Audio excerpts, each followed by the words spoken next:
Volokin, on vous retrouve du côté de New York, tout est rentré dans l'ordre, semble-t-il. On vous écoute quand même aujourd'hui, on vous a pas entendu hier. Voilà, je disais, réouverture de Wall Street après un week-end de 3 jours. A priori, voilà, on va redémarrer en trombe dans le sillage de l'Asie ce matin et de l'Europe cet après-midi.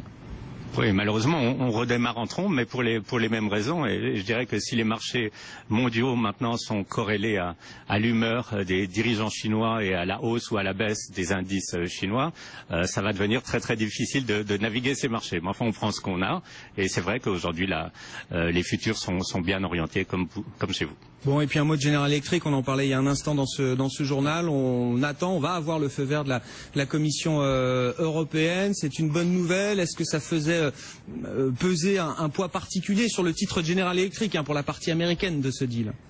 C'est une question intéressante parce qu'en fait, je lisais même ce matin que les investisseurs institutionnels et notamment américains, ça leur est complètement égal cette acquisition. Alors que franchement, c'est une acquisition extrêmement importante pour General Electric parce que ça va leur permettre d'augmenter beaucoup leur part dans l'industriel. Leur but, c'est d'être 80% dans l'industrie et seulement 10% dans la finance d'ici 2017. C'est une façon d'arriver là.